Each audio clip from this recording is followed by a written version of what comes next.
What is up, everyone? Kevin Hale giving it to you on this Sunday night, January 22nd, 2017, doing a round of sports shots live tonight via Blog Talk Radio. Tonight's panel, another eclectic mix of looks and brains, talent and comedy. Heather Tungate, who is our Shooting from the Lip correspondent personality, our Shooting from the Lip female voice. Heather, what's up? Oh, good evening. These football games suck today, by the way. They were really not games. There are no games today. Never. Yeah, competitive game. Also joining us, Michele Brown, writer for Cameron Mills Radio, co-host of Big Blue Views. MB, welcome to the show. I had no problem with Green Bay losing, I'm just saying. Just now that we got that out of the way. Also tonight, joining us as Heather and I have discussed we wanted to, switch up with personalities. And, as long as we've got people who can come on and talk what's trending, talk sports stuff, let's go for it. Michael Rudolph, who is an award-winning comedian and adjunct professor. Michael Rudolph speaketh. Hey, what's up? Or is this on your cell, or what are we listening? I'm on my cell phone. Apparently, I'm just, okay. I thought I knew something about computers until tonight, so I'll put that in my list of things to figure out. Well, we can discuss offline. I'll help you out in any way I can. Now, Heather and Michele, you do realize I have to confess something. Now that Michael is on the show, he's an award-winning comedian. It is safe to say that I'm officially the second funniest person on this show tonight. Just throwing it out there. Nah, I'm way funnier than you, Kevin. Already know. All right. Yes, I am. Let's get this. Michael, welcome. Thanks for joining us, being the new kid on this Fort Block tonight. Let's have some fun. We do our shots. First shot, one of the big items, one of the big stories, podcasts that came out this past week was the unveiling of the John Calipari, Rick Pitino podcast. And leading up to the podcast, Heather, depending on various radio stations who are pro Kentucky, KSR, I guess they were anticipating, or they took the bait from Calipari, that there was a lot of disdain and hostility with this podcast, when in truth, there wasn't. These were two Hall of Fame coaches, two UK coaches, one former, one present, who had a fun dialogue. And why I wanted to talk about this, not to go into detail with all the moments or comments or stories that Rick and John shared, but what annoys me with some of the local media here is how much they try to paint a picture that there's so much hate and disdain between the two. It's like that's their driving force between the love-hate relationship between Louisville and Kentucky, that it starts at the top. Heather, I don't think it's there. I just think they're not BFFs anymore, but they don't hate each other. There's respect. The fact that these two guys sat down for a 45-minute plus conversation kind of shuts down that whole notion to me. Heather, you heard the podcast. What's your take on the Cal-Pitino, relationship? So a few weeks ago, I talked about when we all heard that this podcast was going to come out. Yeah, these guys may or may not dislike each other, but I felt like there's a mutual respect for each other because at the end of the day, they are two of the best in their craft. And I kind of felt like the podcast kind of proved what I was saying. I think there is a mutual respect. Maybe Kentucky and Louisville fans want these two to hate each other, and maybe they do, and we just don't know it. But I was impressed with the fact that they were able to sit down and have like a 50-something, minute conversation about their experiences at Kentucky and in the NBA, which they both had. And it was kind of neat to hear. Before we get into whether or not the podcast was awkward or so on and so forth, can we talk about this opening skit?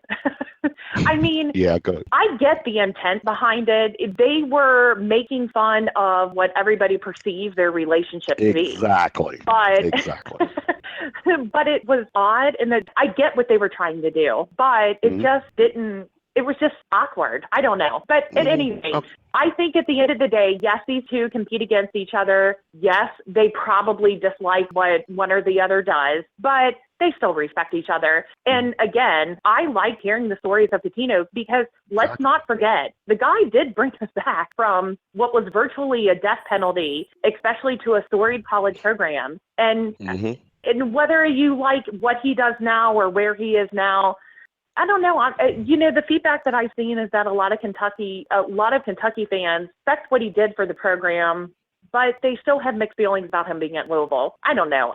That's just the take I had. No, that's a good take. Now, Michele, I want you to come at it from you write for Cameron Mills Radio. You do your own podcast, your own BBN show. The one radio show that it's probably safe to say is the Kentucky radio show. Whether it's for clickbait or whatever, they, to me, have as much hate for Louisville as they do love for Kentucky. And in my opinion, I find it amusing that the way the podcast went does not correspond with the way, in this case, KSR continuously presents their take on Rick and Cal. What is your take from your show and from Cameron Mills Radio? Well, I've said this before. I've said it on the podcast. And when we had Cameron on our 100th episode a couple of weeks ago, we talked about the whole thing that the fans just don't seem to understand is the players have a relationship with the coach that we'll never understand. So they can love Patino and still be Kentucky fans. And KSR seems to put forth this message that it has to be one or the other. You either can be a Kentucky fan or you can respect Patino. But if you respect Patino, you're no Kentucky fan. And that's why, and I guess I have to say it again because it is on Sunday, that Matt Jones hates U of L more than he loves UK. I get that. It's just that simple. And what I really enjoyed about this podcast, and Heather called the opening awkward. I thought it was cheesy with an intent because there's not a single thing that Cal does that is not thought out ahead of time. And I mean, just like the things he says to the media about his players, he communicates things to his players through the media that he might not tell them to their face, and he knows it gets back. It's the same thing with this. He made it extra cheesy, I think, to show how ridiculous it is to think that these guys are wanting to beat each other up when in reality they came up through the coaching ranks together. And I particularly found it humorous when Cal told Rick, said, "Yeah, you're the one that suggested I take the Nets job. Yeah, thanks for that, buddy."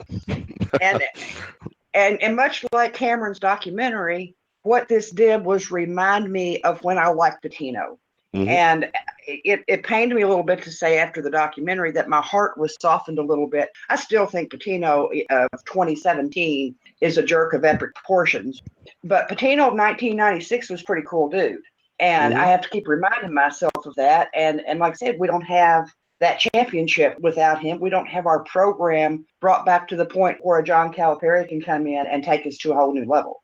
Right. Good take. Now, Michael, from a fan perspective, if you got to listen to the podcast, Michele touched on the fact that Cal is very calculated with his takes, with his words, but so is Rick.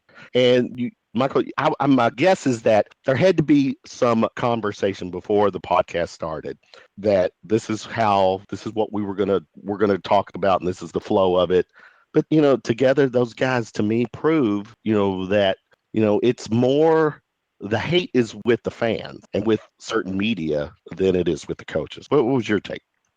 Well, I mean, can you guys hear me okay, by the way?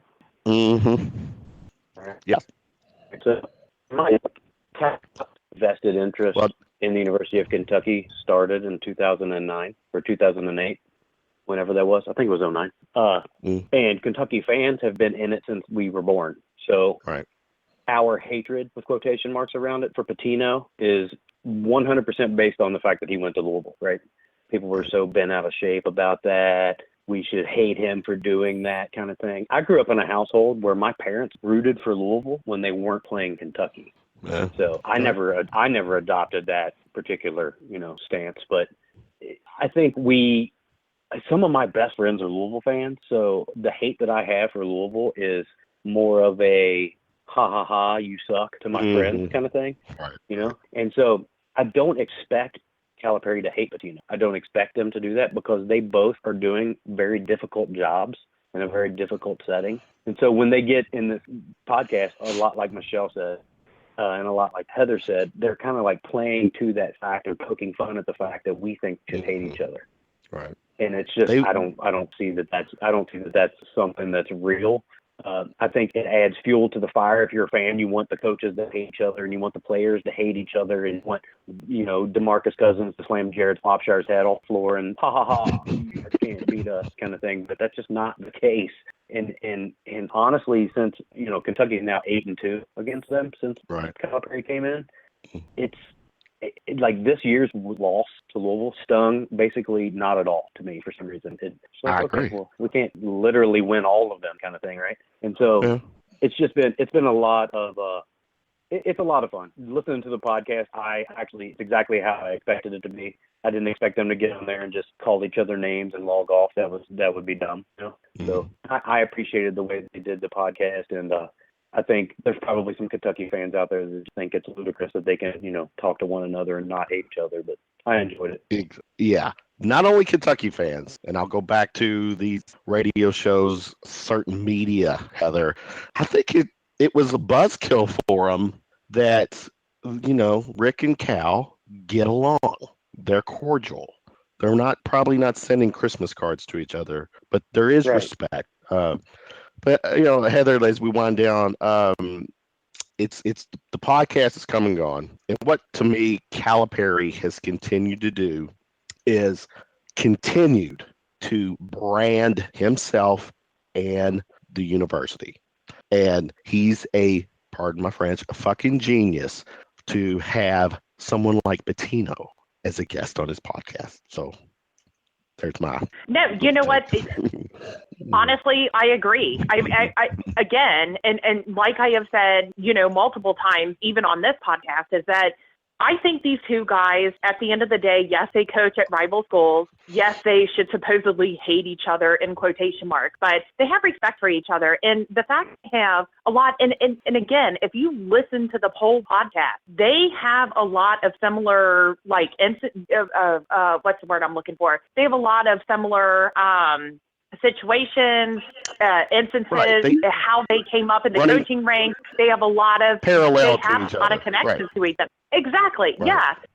And I think at the end of the day, if you can't respect someone who is supposed to be your enemy, or you can't respect someone who is just as good at you as you are at your craft, then what are you doing here? I mean, and I get, that we can have, all these media outlets or whatever they term themselves, they want to capitalize on, we hate this fan base or we hate this coach.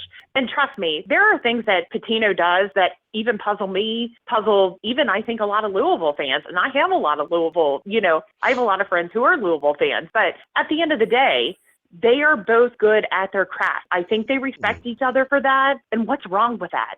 I don't think there's anything wrong with it. Right. Now, Michele, one thing I think that kind of rubbed the media the wrong way is that everyone, from a media perspective, would have loved to get the Cal Pitino interview. And Cal just trumped all of the media people by doing it himself. From a media perspective, one, would that rub some of the media the wrong way? And two, as a media person, Michele, what would be a question that you would have asked both of them? Well, first, does it rub anybody the wrong way? It didn't rub me the wrong way that Cal got the interview, because I've got no illusions that I'm going to be granted an interview with the two of them anytime soon. So, or anytime ever. I might be able to get one with Pitino, but, I don't really have that desire. So, I'm not rubbed the wrong way. And I think, not just having Pitino, but Cal was also brilliant having Coach K on his podcast. Coach K, right. Because, again, that's the other rival in a different sense. But exactly. If I was going to ask them a question, I think it's a question I already know the answer to, but I'd want to see if Pitino could own up to it. I would ask them when Cal says about Big Blue Nation, you people are crazy.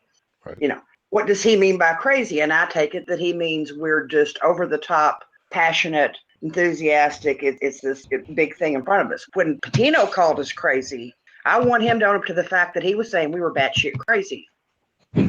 He always said it with a little bit of disdain in his voice. It was like, man, these people are crazy. Like, you know, like he smelled somebody's gym socks.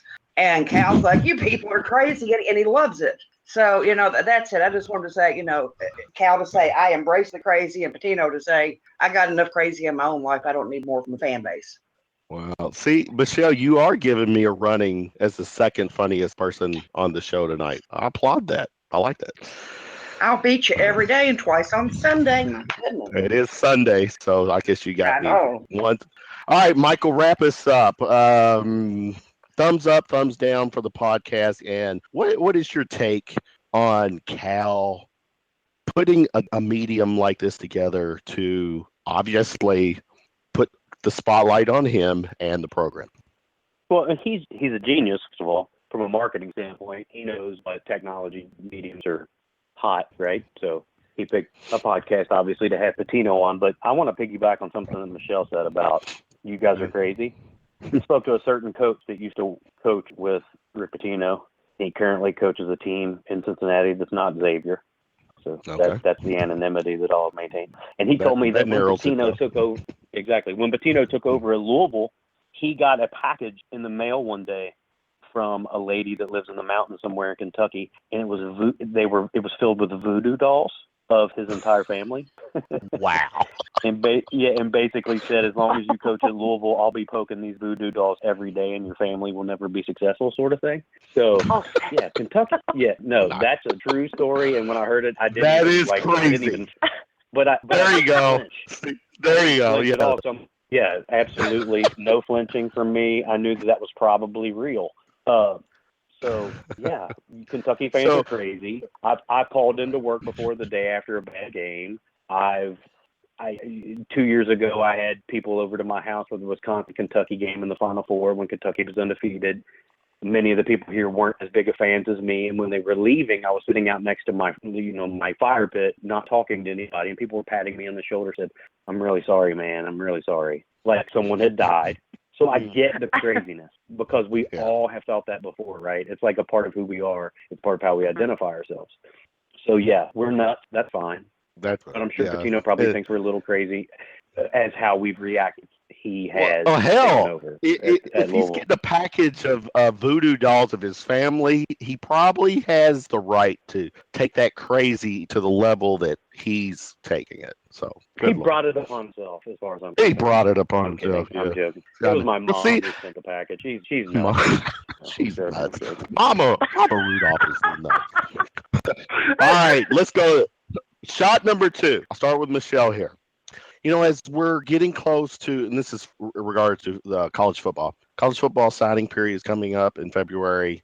There was a story recently. It involves UConn's football coach, but in general, how it all plays out, where you got a guy or a kid who has been committed to a school for months, maybe even years, because of a coaching staff or whatever, and maybe a change happens in this case with UConn, and then the situation happens where the new coach, which actually is the old coach, go figure, revokes or pulls the scholarship. Michele, what is your take when it comes to, and I know it's two-sided because you can play the card, well, kids flip-flop as well, but in this case, let's go with the kid and family perspective. You got a coach comes in, pulls a scholarly shortly before signing period, which now puts that kid family in a scrambling mode to see if there's anything else out there for him. What's your take on that situation? Well, personally, I think there should be some kind of a cutoff time that a school could rescind an offer, because it truly is not fair to the athlete. It's one thing when kids flip-flop. And I'm not a big fan of that, but by the same token, these are teenagers. They are kids. And what looks like the perfect scenario to them 1 month might not seem so great 2 months from now, you know. And as kids, the coaches are still out there recruiting everybody that they can, and they anticipate that that's the norm. When you come to National Signing Day, it's not did anybody not sign that committed, it's how many didn't. You know, a couple of years ago when Kentucky had all of their recruits that signed, that was an anomaly. That just doesn't happen that frequently. So the coaches have always got this leg up. They're prepared. They've always got plan B, plan C, plan D. But the athletes who stop the recruiting process because they've received an offer from a school, they've accepted that, and they've shut down communication with everybody else. I think it's kind of a low down, dirty thing to do. I mean, I know there's no guarantee until they've actually signed the paper. I understand that. Until you get that offer written, it's not an official offer. But, you know, at some point, you need to have some ethics and just doing the right thing. Good take. Michael, jump in. Your 2 cents here.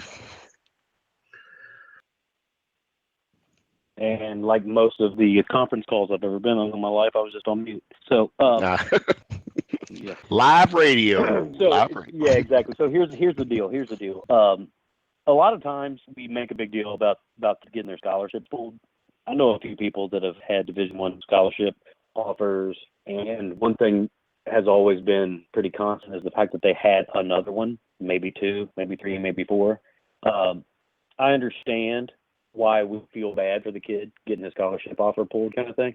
But sometimes when a coach when his livelihood is based completely on how he performs, sometimes it's just somebody isn't going to fit his system kind of thing, right? I don't know the specifics of, I know one of the big ones in the news right now is Randy Edsel going back to Connecticut, taking away a scholarship from a kid. That's the story I was referring to. So think about this. When Calipari came to Kentucky, he had commitments under the previous staff from Dakota Uton, from G.J. Villarino, from Casey Ross Miller, from an 8th grader, Michael Avery. Like, as a Kentucky he is a comedian fan, tonight. No, I'm just saying. But as a Kentucky basketball fan, we didn't want those kids to keep their commitment, right? And so, here's the thing: it's different in basketball because you have less. But I'm just, if it was my kid and he got a scholarship pulled, I think I'd be mad. But at the same time, I think I probably know that, you know, he's probably got some other options out there, especially if he's going to UConn anyway. Hopefully, he's got another option if he's trying to play football. But but you're probably looking at a kid who's a 2-3 star, maybe. I don't know what the kid's situation is. Right, it sucks, and I feel bad for the kid. But like you touched on, there's kids change their mind too, and coaching staff. Right. We don't have a tight end for next year. That's the guy. Right. So it's a 2-way street. Whoa! That's funny. Check this out, Heather. He says tight end, and it's a 2-way street. I don't know from a from a hetero or a non-hetero way. I don't know if that jives. Hey, Heather, you can read into it. Read into it. Read it. I read between. Yeah. Now, Heather, put yourself. Assume the role as a parent here. You have kids who are playing sports. What would be your mindset or your reaction of if you were the mother in this situation? You're the parent who had banked on their son having a full scholarship ride to a Division I school to play, sport, in this case, football. And then all of a sudden now you might be taking a second mortgage out on your home to put them through school because shit has changed. Right. Well, I think the thing that bothered me about this story was that, Coach Edsel initially told this kid that his scholarship was safe when there was a coaching change at UConn. And then 17 days before the signing period ends, he comes back and says on a cell phone call, oh, by the way, I changed my mind. We're going in a different direction. I think if you are a new coach that comes into a program, whether it's in football or basketball, your job, yes, of course, is to be, the best that you can be, recruit the number one talent coming out of high school, so on and so forth. But your job is also to know what the previous coaching staff recruited into your program. And if it's not a good fit, you need to inform them immediately. This guy did not do that. I mean, he literally told this kid, oh, you're fine, you're safe with us. And then all of a sudden, with 17 days left to spare, after this kid has turned down multiple, offers from other schools, by the way, we're not going to take you. That's the thing that ticks me off. And, when I was doing a little bit of research on the topic I did not realize, and maybe I should have. Yeah. Whoa, Heather. Hold on, Heather. I give you heads up on topics and you only do a little bit of research. What the hell? No. I did a lot. I guess I should have known this, or common sense would have, I should have known this anyway. When a kid gets a scholarship from from an NCAA program, it is a 1-year scholarship. And there has been, many articles about how the NCAA, kind of ruins, I don't know, the athletic student athlete experience, whatever, by this 1 year, you only get a scholarship per year type of thing. And it talked about, I read an article where it talked about programs like Alabama, LSU, and so on and so forth, who are powerhouses, up until recently in college football, where they will push a kid out because, I don't know, I mean, he violated some, unspoken team rule, or he, didn't, make the grade in a class, and kind of the situation around how he didn't fulfill whatever the scholarship told him he had to is a little bit hairy. But I guess, what, if I were these kids and I had an Alabama or an LSU recruiting me, whether it's in football or even a Kentucky in basketball, I would make sure that I had a guarantee, or at some sort of guarantee, that I was going to get an education. And I don't know if you guys saw this or not. DeMarcus Cousins, by the way, before he committed to Kentucky, was about to go to UAB. And he wanted a guarantee from the university that if Mike Davis was not the coach, that he had a chance to transfer elsewhere without penalty. The university would not give him that guarantee, so he committed to Kentucky, which obviously ended up benefiting him because he went under Calipari, who got him to the NBA. And let's be real here. Calipari is like the master of getting kids to the NBA. And I don't care what you say about Calipari. He's good at moving the kids to the next level. But at any rate, if I were a kid and I was a top talent, yes, like DeMarcus Cousins, you're going to have a little negotiating kind of wiggle room, so to speak. But if I was a college program like Kentucky football, I would advertise that you are not going to be an Alabama or an LSU, and if you're not good enough to fit in our program after a year or two, you're going to be discarded. We're going to develop you into a player that could succeed in the SEC, but also move on to the NFL. So I kind of looked at it twofold, if that makes sense. Oh, it does. Good take. All right. In the essence of the stopwatch that's hanging over my head, shot number 3. Here's an article that came out this past week, and I'll get to start with Michael. Out in Oregon, Willie Taggart takes over for the Oregon football program, which I think personally is a great hire. I'm a Willie Taggart guy. But the situation in hand, and actually I'm kind of dabbling along playing the whole parents mentality here. He had while Willie Taggart was on a recruiting trip, there was 3 Oregon players that were admitted to the hospital following some workouts that in a sense were deemed as grueling and blah blah blah. As a parent, and in this case, you got a school who basically their athletic trainer, whatever, pushed the conditioning to the point where you send 3 of your guys to the hospital, who I think at this point one might still be in the hospital.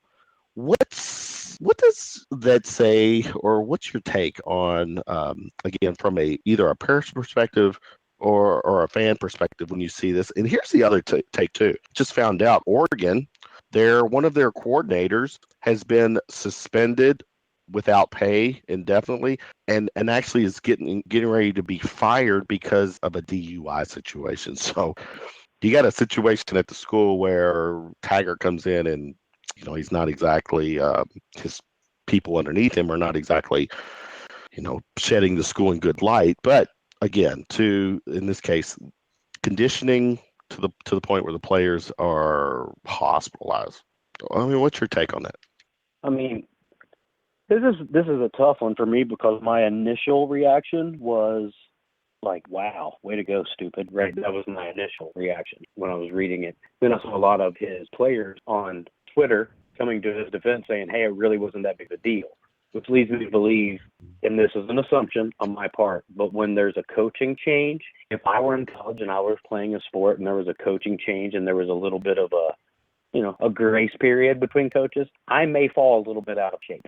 Mm-hmm. Right? And so 3 players obviously hospitalized. One of them were hospitalized for something that's called rhabdo. I don't know if you know what that is, but rhabdo is basically when it's like if you work out really, really hard for a really, really long time, your muscle can break down and it releases this like damaging protein into your blood.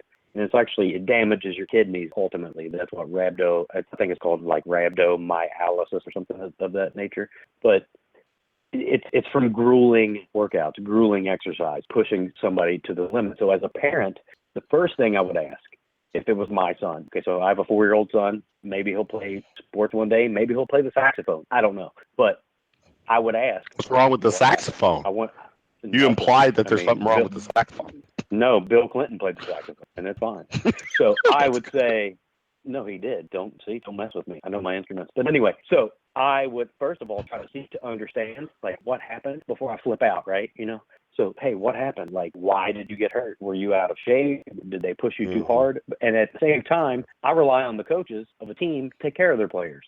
So even if you're giving a hard workout, your training staff, your strength and conditioning coaches should be able to look at a kid and say, hey, he doesn't seem to be doing so well. This isn't the Marines. They're not Navy SEALs. They're college football players. If you see a guy struggling, maybe instead of pushing him through the workout to toughen him up, maybe discover what's going on with that person. I mean, as a college kid, did he drink last night? Like, was he out having fun? Maybe he's dehydrated. Those kinds of things happen, right? So let's not push a guy through something where they're going to injure themselves and possibly jeopardize their future. That's the whole, when I was reading it, I'm like, wow, these guys got put in the hospital. But then when I saw that the players themselves were defending the workout, that's when it kind of raised a red flag, like maybe these kids were, and I don't know anything about the kids, so I'm not going to say they weren't partying. No. I'm just saying, like, something like that happens, you got to just examine it from all sides. You can just assume that the coach is just a jerk, right? And it was very bad timing for Taggart. Like, he's taking over a program, he wants to look good, and then something like this happens. It's just unfortunate. That and the DUI. Heather, again, from a parent's perspective, that's kind of where I wanted to go with this, is that, man, it's you got these athletic here's one. The athletic the trainer for Alabama, who football has become kind of a celebrity. They show him on the sidelines all the time, and he looks like a guy that, no offense to the Marines or Armed Forces, he looks like a guy that's all this sir, yes sir, and is driving people into the ground and gonna rip the top of your skull out and skull bang you and all this stuff. Well, as a parent, again, you see this, hear this, what is that mentality? What's your reaction? You know what? I think there is enough pressure on kids, whether it's in youth athletics or even up to the collegiate level, where they have to perform and be the best of their, be at their best, so to speak. So when I read the story today, I think the thing that struck out to me is that the head coach immediately said, you know what, I take responsibility. I should have recognized, that things were going too far, and I didn't. I visited, these gentlemen in the hospital to make sure everything's okay. That tells me that maybe there was some malcontent, I guess, so to speak, when it came to these workouts. But like what Michael just said, if the players are coming out and saying, look, this is normal for us, these guys, whatever happened to them, it's just, something doesn't add up. I guess the stories are crossed. So I always like to read that there's somewhere in between. maybe they were pushed too hard, and maybe they were, I don't know, not pushed hard enough. And I know that's kind of confusing, but at the end of the day, if you're an athlete at a Division I college, program, whether it's basketball, football, baseball, so on and so forth, you have to expect to put in extra work. You have to expect that you're going to be asked to put in extra work, and you have to be willing to do it. Now, when the story came out, I kind of felt like there was something in between, that either these kids were not happy with what happened, or maybe, they were pushed too far because, like Michael said, there is a lot of pressure for coaches to get their kids in tip-top shape so that they're performing. And Oregon football is kind of a high-pressure job. We all know that. But I don't know. As a parent, it's a little bit concerning because, I always see, especially on the youth football level where my son plays, I always see the pressure for him to consistently perform year in and year out. And he's a fucking sixth grader. So I can't imagine what it is at Division I. And as a parent, the only thing, and the only thing that I would say as a parent is that if my kid is blessed enough to play some type of Division I sport and gets a scholarship, I want to know that my coaches are taking care of my kids and they're looking out for their interests. And I'm not sure that happened here. I think there was a gap somewhere. And I also believe maybe that kids weren't prepared as much as they should have been. I hate to be kind of vague or, what's the word I'm looking for? The truth lies somewhere in between. I think this story is going to develop more in the coming week. And you know what? At that point, that's when I'll kind of, formalize what I feel about this. Michele, finish this up. We know, just to give you props, you learned to play saxophone on your own. But aside from that, tell us on your own what you think of this topic. Well, what I read on one of the many stories that were out there about this, I researched too, just not a lot. Anyway, they were likening this workout to something they do in Army basic training. And one of the websites that had a story, there was a bunch of people, I did basic training. These are a bunch of wimps and blah, blah, blah, blah, blah. It's one thing to go to basic training because you are preparing yourself to defend our country. And when you're playing football, I get it. It's big time business, but especially when you're still at the collegiate level, it's not as important as defending our country. And I don't know that you have to go through a workout that is designed to beat them down to an extent, just hearing some of the things they did. It's not abusive type things, but I'm just saying the strenuousness of the workouts. I think you can get in plenty of good condition without causing people's muscles to break down. And as Heather said, and Mike, there's probably things that we are not aware of. So it's kind of hard to make a good judgment when you don't have all the facts. But as a parent, if that was one of my kids, then I would be pretty upset because I would think they weren't watching out for my kid. Right. Now, Michele, in all fairness, you do a good job of judging me or making opinions of me without all the facts as well. So I've got enough facts over the last 3 years. So, Nice. Let's keep those on the down low. All right, moving ahead. Shot number 4. We get to go back to Heather on this one. Heather, NBA, National Football League, Major League Baseball, All-Star games. To me, these are, especially the NFL, these are games, in my opinion, that matter they don't matter at all. And the NBA All-Star game is actually coming up, and there's all this big deal in the NBA mainstream, how certain players got left off the starting lineup. In this case, Russell Westbrook on the West side. But an all-star game, to me, I don't get it. To me, an all-star, the interpretation of an all-star is someone who is really good. When you put all of these all-star games in the fans' hands to decide. They're not picking necessarily the best players; they're picking their favorite players. Russell Westbrook should be starting. He's not because of the fans. Is it time if they're going to take an All-Star game seriously to me? Isn't it time to take away the fan votes and let people who vote, who know who should be starters? Because like Major League Baseball, I want to say, wasn't Derek Jeter towards the end of his run voted as a starter? He was not one of the best shortstops during that late run. But, fans vote and they get their say, and he's a 19-time All-Star when he probably should have only been a 12-time All-Star. I hate the fact that fans get to pick All-Stars. It's to me, it's meaningless. All-Star games are meaningless. Heather, fill me in. I will say the one thing that I like Major League Baseball did with their All-Star game is that whoever wins the game gets home field advantage in the World Series. With that said, the problem with fan voting is who is the most popular player. There have been several times where, especially in Major League Baseball, where there have been people voted, into the All-Star game who clearly are not the best.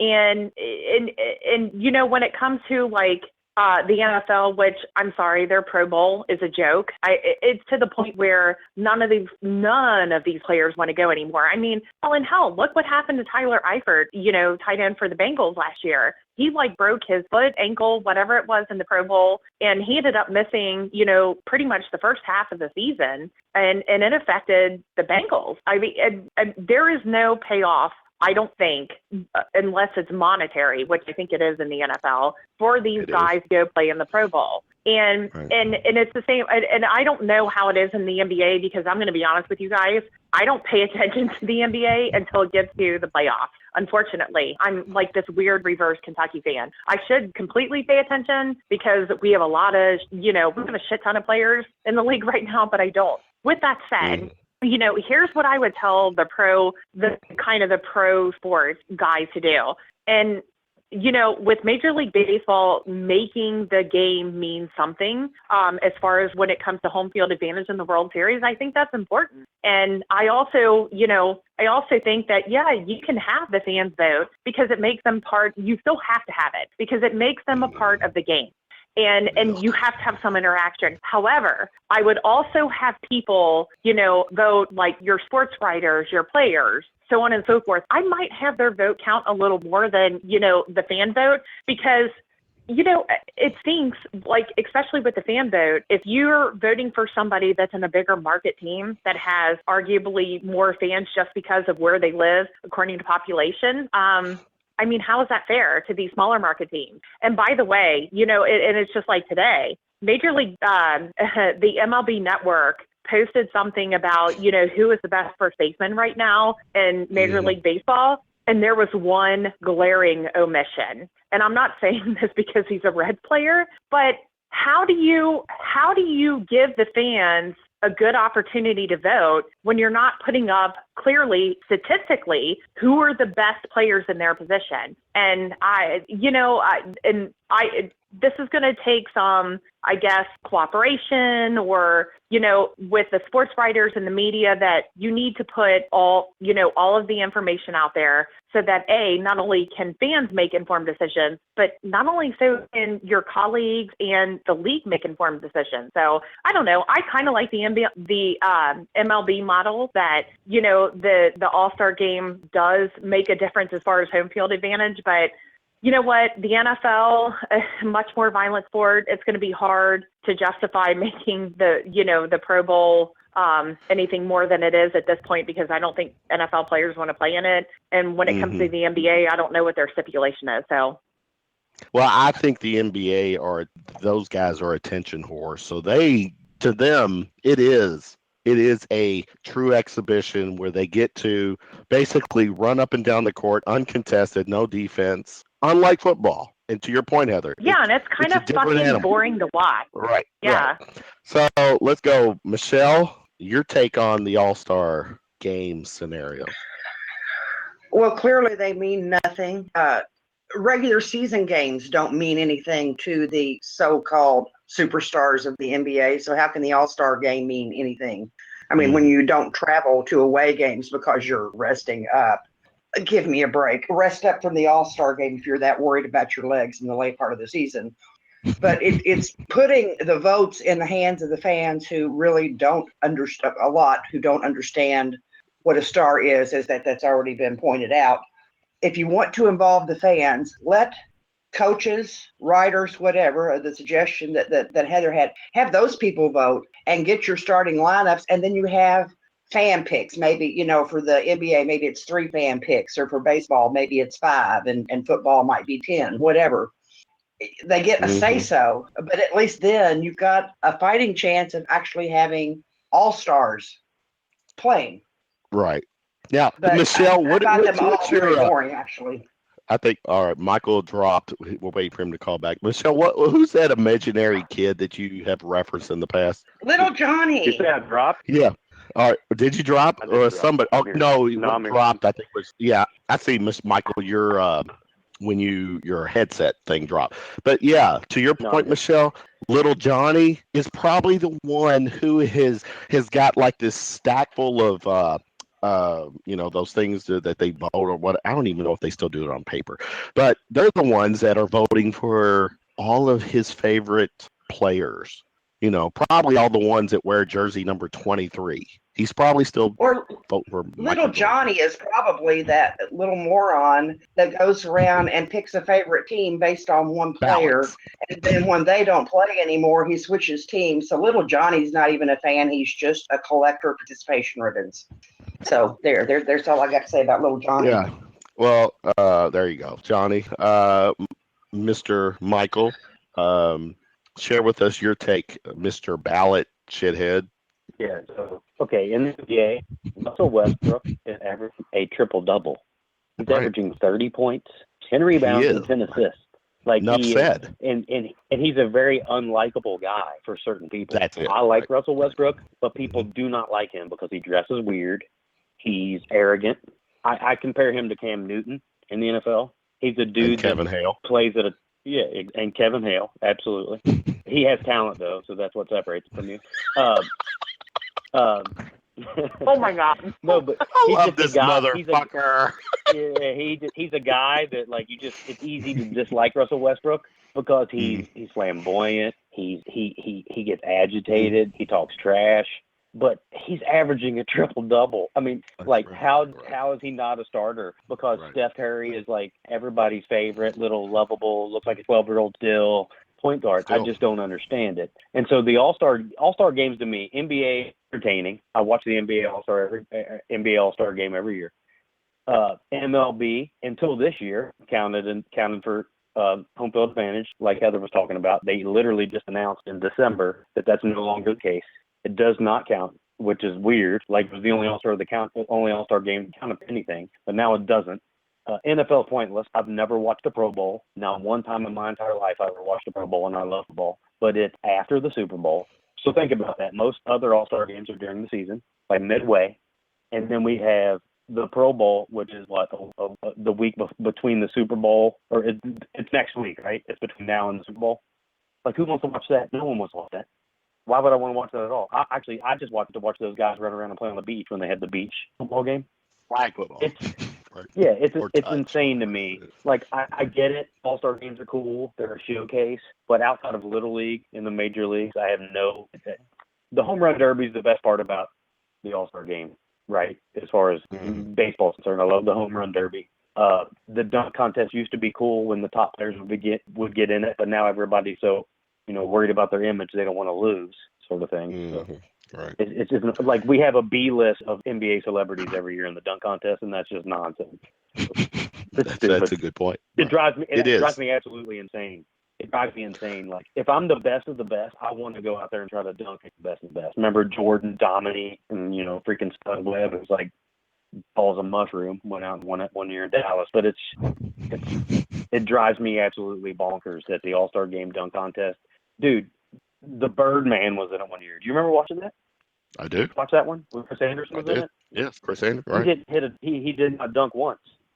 Seriously, it was like he got like an 11 one round. That was just how many tattoos he had on his neck. It was stupid. I mean, it's really absolutely insane. They were just like, yeah, I give him an 11. He's got some ink up there. Yeah, I mean, it drives me insane, dude. It's all about the ink, man. You know that. Apparently, yeah. No matter what Rudolph, your neck tattoo says. How much ink do you have on you right now? Zero. Really?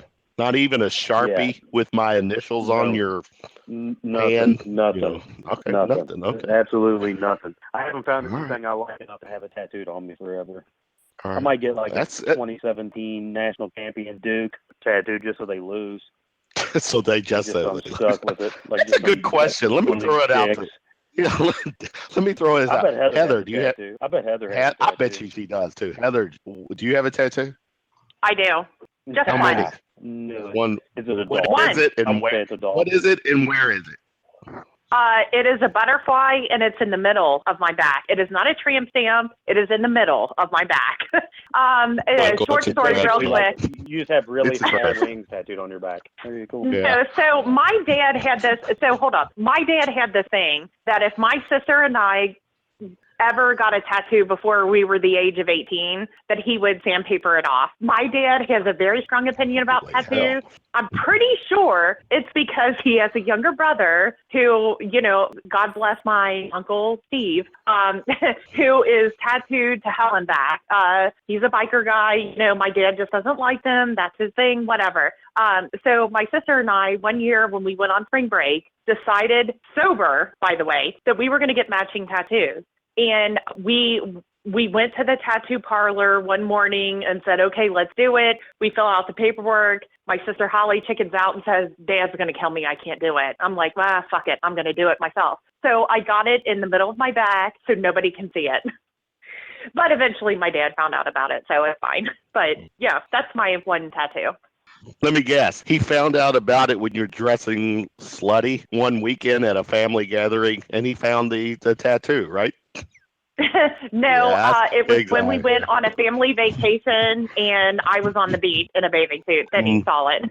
But honestly, and I know this is going to sound weird, the reason why we picked the stereotypical butterfly, our grandmother, who passed away about 7 years ago, she loved butterflies. It was her favorite thing, and we picked it to honor her. See, when she was still alive. So why do you got to bring the grandmother into it? You turn a little conversation of funny shit into. I can't make it any funnier now because I feel like a total the grandmother card. Exactly. You dickheads. Exactly.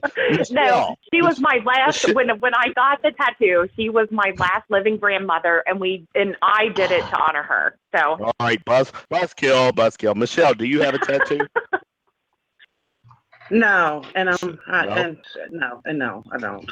No, but would you? No, because I'm telling you what. 20 years from now, you're going to go visit somebody in the nursing home, and there's going to be a bunch of people with these little hearts and their butterflies. They're going to be in the middle of their shin where their skin all sagged down, and they took their little tramp stamps, and they're dropped down. They're around their ankles now. I mean, seriously, why? Then that's all I got to say about that. Of course, Michael, you could respect this, Michael. My son, this is my son. He told me I should be getting a tattoo once I hit 50, and I'll be 50 this year. He thinks I should get a tattoo in my inner thigh of at a line of where my sack hangs. Yeah. And from this point on, after 50, 51, I keep getting a line to see how far they keep dropping. All right, we're totally off the rails tonight. All right, let's start. This is for Michelle. In the last week, actually, I think it was last weekend, Michelle, Antonio Brown of the Pittsburgh Steelers pulled in most people's eyes, a no-no when he broadcast live on Facebook, by the way, some post-game conversation from Coach Mike Tomlin. And Mike Tomlin made some choice words about the Patriots. Assholes was, I think, one of the key words in there. Initially, when I first, and they are. Initially, Michelle, when I first decided to go with this topic, Heather and I were talking offline, and we both thought this is a good topic to go with.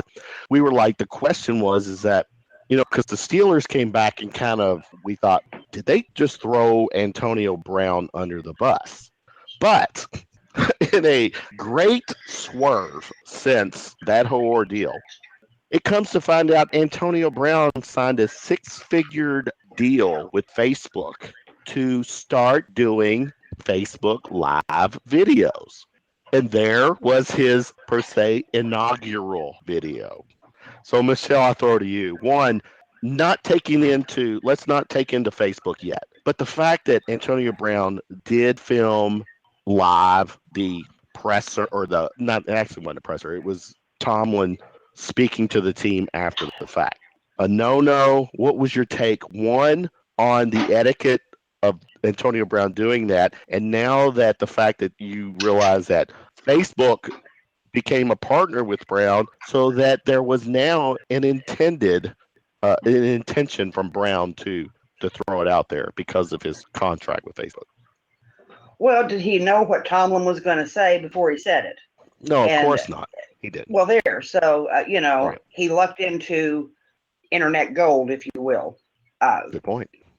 Kind of stupid, because if you know your coach and if it's his custom after a game to be talking about the next opponent, then maybe that's something that you film and you decide later whether or not you want to have that put out there for the rest of the world. But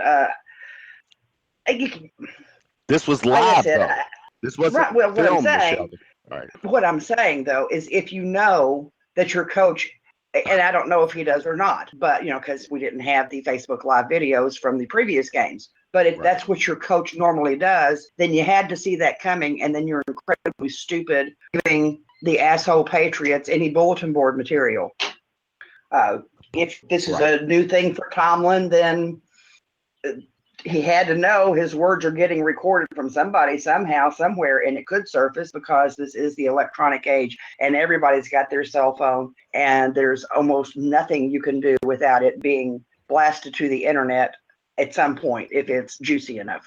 Right. Now, Michael, I can see it maybe some type of staffer who thought it would be neat to record the coach during this shout out to the team. But when you got a player who's recording it, in a sense, who should be paying attention to his coach, and we come to find out that Antonio Brown, with a deal with Facebook, now has an agenda that he has to, in his mind, he's filming. He's in a celebrity mode with Facebook. He thinks this is okay to do. Costs him $10,000 today by, I think, the NFL or the Steelers, one of them. Find him. But your take on how social media is now really infiltrating pro sports?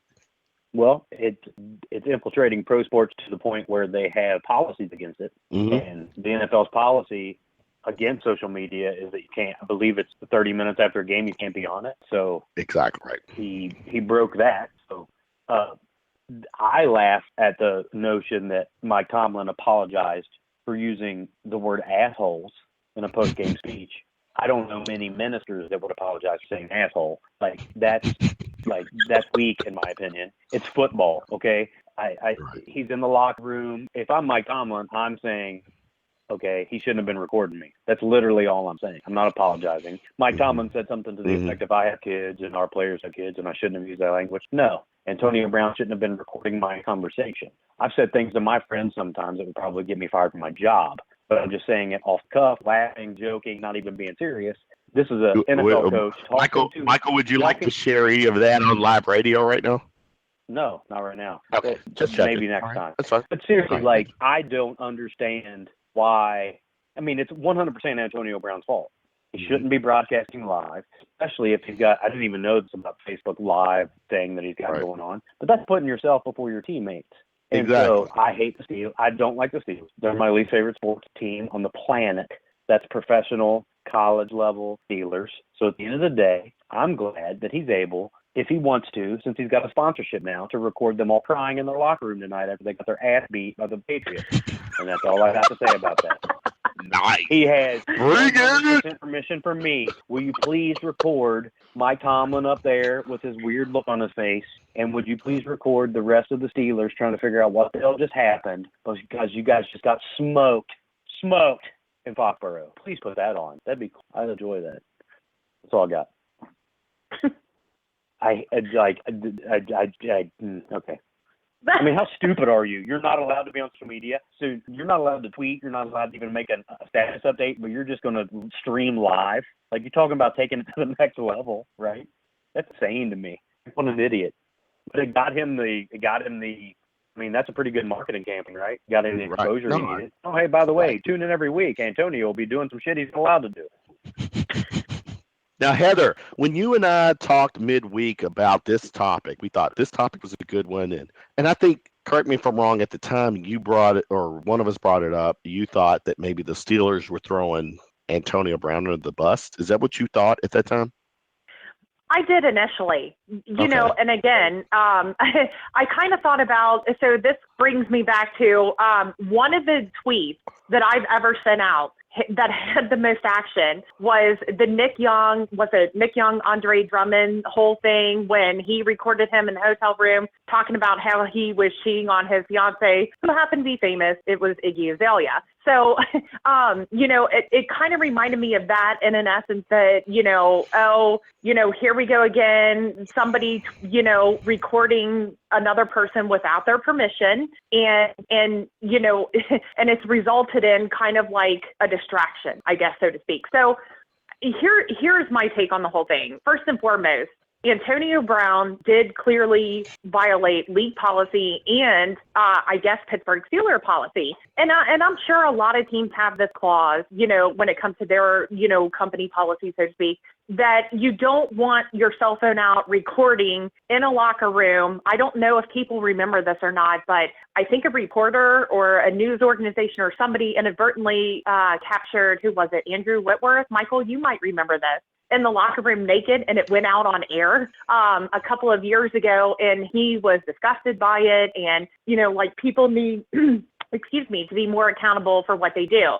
I did not realize either, by the way, that Antonio Brown had a deal with Facebook to, you know, to live stream for them. And you guys are right. He put himself in, you know, ahead of his teammates. And when you do that in any, you know, in any, I guess, world where, you know, you're accounting, you basically take your coworkers as your friends and even kind of your family, that is going to be frowned upon. And I think where Antonio Brown screwed up is not only did he put himself above his teammates, but like, what makes you think that you should wake up today and record a locker room after you guys have had a good win against a team that was supposed to beat you? Like, it's common sense. What the fuck were you doing? I mean, like, why do you think, oh, I'm going to adhere to my Facebook contract and you know, and broadcast my coach, you know, saying kind of stupid stuff and provide, you know, kind of poster board material so that the Patriots will come out and kick our ass, which they did, by the way. I mean, you don't think that Belichick and company didn't watch that Facebook feed and go to every one of their players and say, look, they think we're assholes, you know, but unbeknownst to the Patriots, all of us think they're assholes. But I mean, again, it's poster board material, unnecessary extraction for his team going into a big game. And I think people, you know, and I haven't seen anything yet on social media. I haven't looked into it, but I think people are going to look at this Antonio Brown situation, especially Steelers fans, and they're going to be like, really, dude? I mean, you created this mountain and it wasn't necessary. And how are you going to rectify it? And does anybody know? I don't know.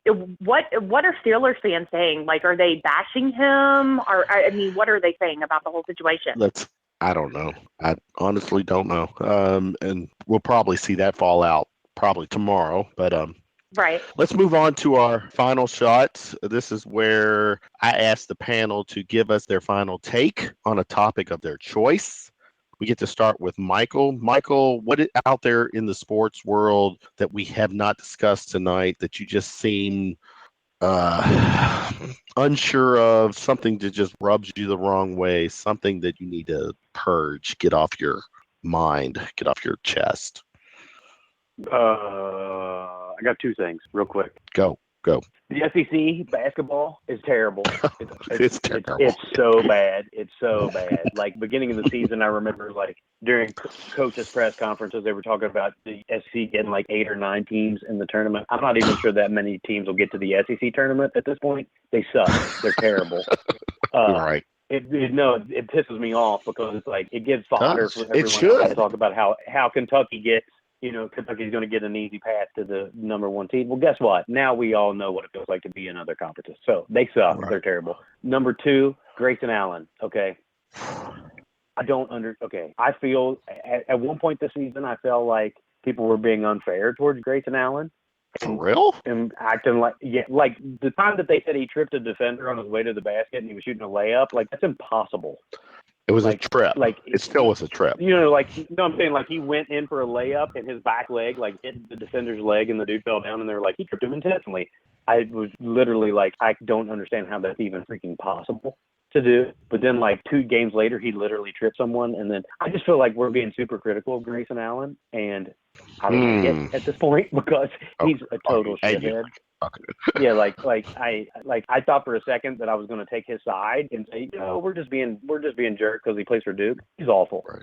He's awful. Like, I mean, he's easy to root against, which means he'll probably drop like 35 in the Final Four on somebody randomly because Coach K will come back from his injury. I just did quotes in the midair, injury, and it's just, dude. I feel like Coach K always gets surgery during like really up years in the ACC, but that's just me. He does. It's an excuse for him in case the Duke team fails. Just saying. And they don't have a point guard. They do not have a point guard, which makes me laugh because they don't. They were the greatest team in the history of the world preseason, but still don't have a point guard. Kentucky has like 3, so it's fun. Even though one of our guys just steps on the baseline 47 times a game. I'm not going to mention his name's Isaiah Briscoe.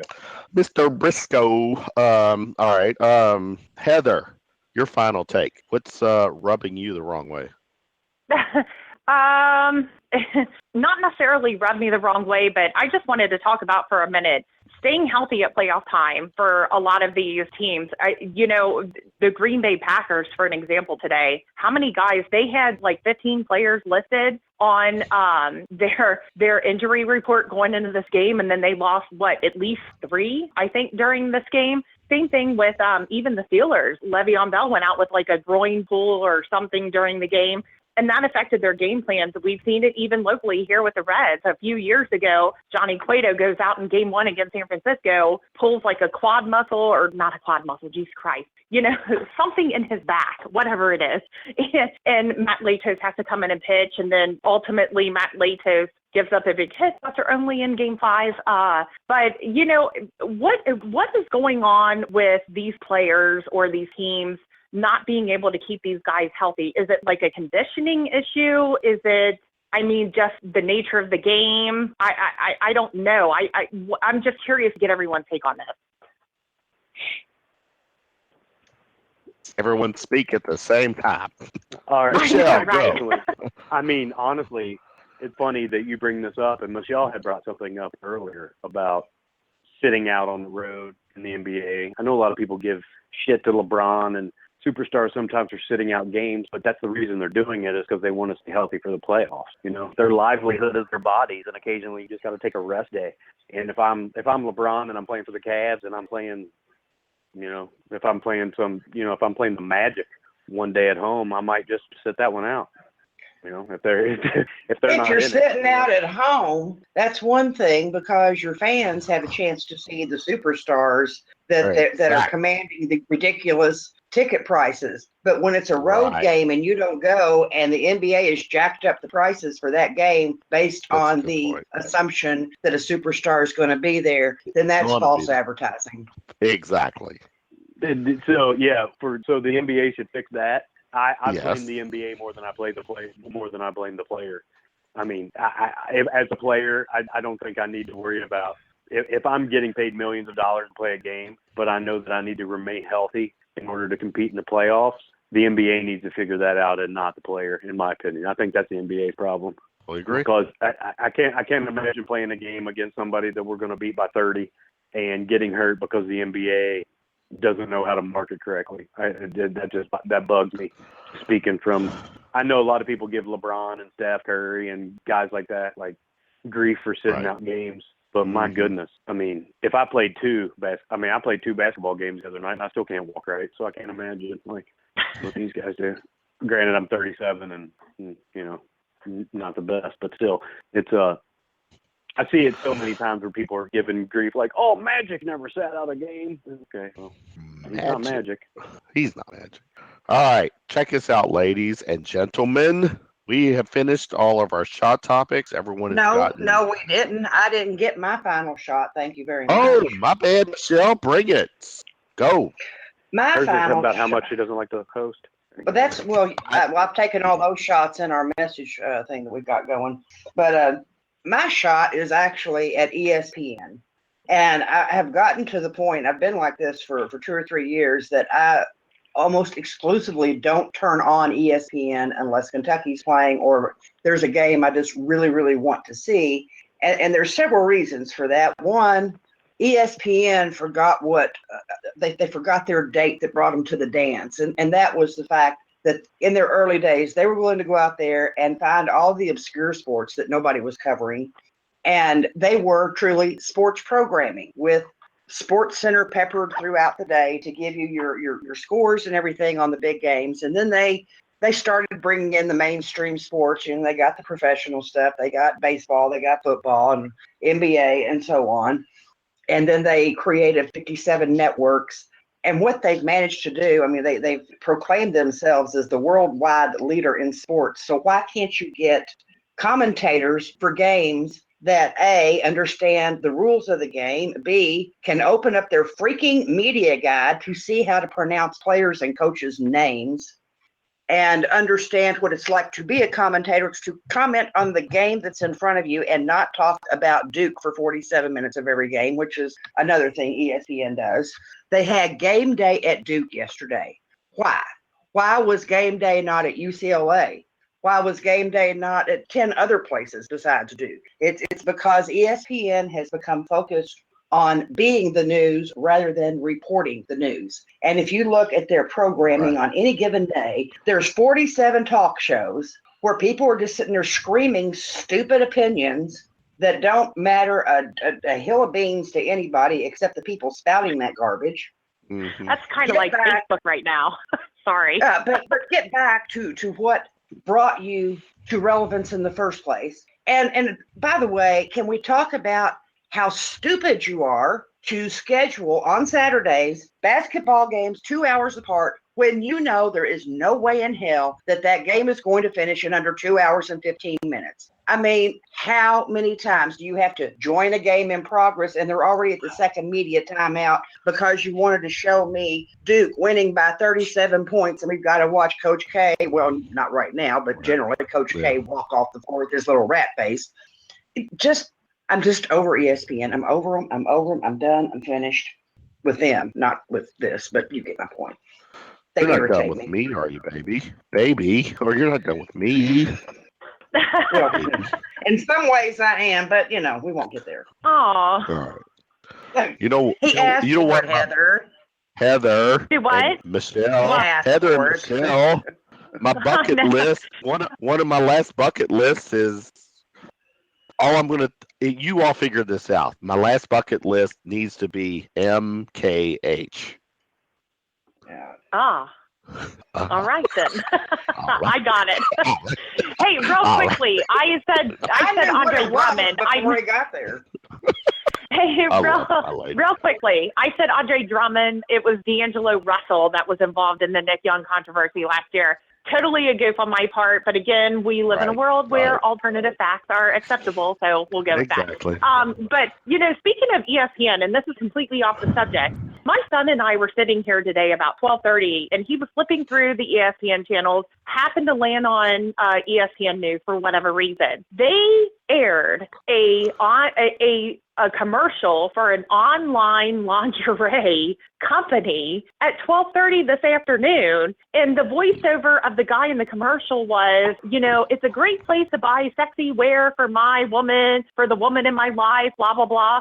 And Christopher, my son, who's 11, he'll be 12 in a month, looks at me and goes, Mom?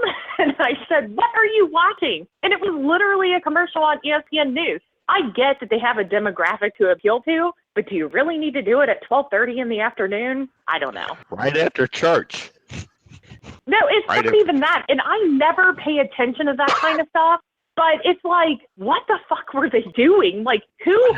And for folks who aren't familiar with TV, there's a schedule kind of like that every news outlet's traffic group, or they put out as far as like commercials and who bought what from, sales. They work with sales all the time. And right. I'm thinking, whose idea was it to talk about buying sexy lingerie online at 12:30 in the afternoon when there are quite possibly kids up watching ESPN? It just blew my mind a little bit. And it was a really weird, awkward conversation with my almost 12-year-old son. I hear you. Controversy. It was weird. Controversy creates opportunities for shows. So tonight's show, Michael had to go. It was a little over the top, and I actually thought, content-wise, we covered a lot. We did very well with the show. We went a full 90 minutes. Heather, Michele, you still with me, both of you? Yeah. Ladies? Okay. Michele, you there? Sort of. This was going to be a fun show. Once I clean up the editing, it will chop some of the downtime down a little bit. But I'm still struggling on the flow of this show. Tonight's show, though, was as close to the way I'd like to see the show go, because Michael's comedy led to, just easing some of the, his from his perspective, the comedy adds to the asinine, the amusement of said topics. So I think that worked out. But Michele, Heather, you all held your own. According to Michele, I hog all the airtime, which I'm going to go back and try to, and see if that's the case. I don't think that's the case, but Michele, do we want to try it maybe next show where you facilitate it and I am a host, or I'm a panel on the panel? Oh, I can do that. Maybe that's what we should do. Maybe we should all trade roles every now and then. Why does it have to be me, the facilitator? Let's let Michele do it. I'll be a panelist. Let me in on it. Because according to Michele, I can't count time. Well, you can't, right? But Hey, Michael joined in and agreed with me. I know, but am I doing such a bad job in this show tonight? Is that what you're saying? Do I need to be replaced, Michele? It's your show, Kevin. Heather, what's your take? Yes. What do you want me to do? Do you want to run the show and I'll assume the panel spot? Yeah, I would do it. I think you do fine.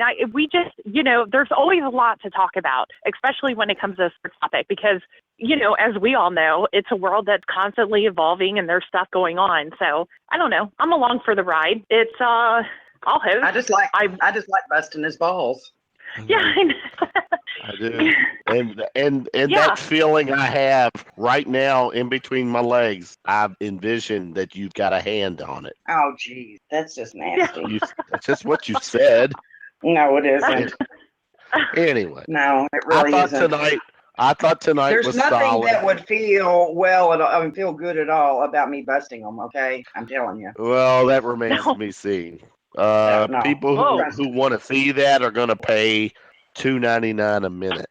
But let's get this straight. Michael coming on tonight added a different perspective. He added some comedy, which was great. To me, it was a fun show tonight. It was just a different set of mindsets, and that's what makes. Not once that's what we have Calipari mispronounced. Not one time. True. Right. Yeah, not one time. I called out our last girl who was doing it wrong, and I kind of set her straight. So just saying. Like you, that's a no-no. We don't say Rick Patino. It's Rick Patino. So, anyways, another Sunday night show. I think under the we can file as successful. I'll do my editing. We'll have some good feedback. For the lovely ladies who join me, Heather Tungate, who is our shooting from the lip correspondent, our personality, the patriarch of the shooting from the lip family. We have Michele Brown, who is the writer, Cameron Mills, and co-host of Big Blue Views. Michael was in. He's the award-winning comedian, adjunct professor. Speaking of which, tomorrow night on Big Blue View, we have Reed Forgrave. He wrote the article that was on GQ about the young man who ended up committing suicide because of the brain damage from the multiple concussions playing football. I don't know if you read that article. It was a very lengthy. I'm telling you, it is a compelling story. And Heather, as a parent with kids involved in sports, I would urge you to read that. It's painful as a parent. I could not read it in one sitting. I mean, I had to take a break and get back into it because it's a very raw story. A lot of it is the young man journals that he kept while he was feeling like he's losing his mind. Mm-hmm. And he finds out it's because of football and the injuries he sustained over the years. But anyway, the gentleman that wrote that article and took all those journals and put it together as one piece, we're talking with him, and it might be a little bit more of a serious tone tomorrow night, but it's still something we think is very important and should be discussed. Mm-hmm. I'll check that out. That sounds like some good stuff. So Monday nights with the Big Blue Views, you got the show lined up. I'm trying to think, what do I got lined up Monday night on my show? We've got. Just stay tuned. You'll see what we have left. It's totally different from tonight. So. All right. Tonight we lost Michael Rudolph for the night, but I thought topic-wise we held our own. We got them out there. I thought they were solid topics that we all could, add our 2 cents to, and I think you guys did it. So we'll see. Let's, Heather, you and I plan on raiding Big Blue Views tomorrow night for a few minutes. Okay, that sounds good to me. But see, and Heather, when you raid with me, you're raiding as a shooting from the lip personality, not a bystander. We're coming in. We are. Our missiles are hitting Big Blue Views with the. And I'm in full control of the mute button, just saying. All right. I think is it time. Heather, what time do you got to get up in the morning? 5:30. And then you got to drive somewhere, right? Downtown Cincinnati. I'm about 25 minutes away.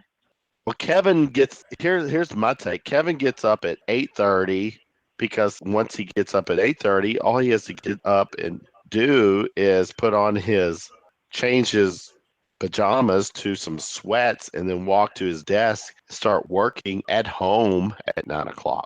Oh, you kind of suck, dude. I do. I wish I had that job. It is a good job. It is a good job. I think we, ladies, your take. I think we did pretty well with said topics. I do want each week to our topics to be just over the top stuff. They don't need to be 100% Cal or Rick, but I want shit that is national that would get us a reaction. Tonight we got reactions from everybody, and I'm happy for that. So, and Michael lend his talent, his expertise onto it. So, and Michele was pushing to become the second funniest person on this show instead of me. I didn't have to push. It just comes naturally. It just comes naturally.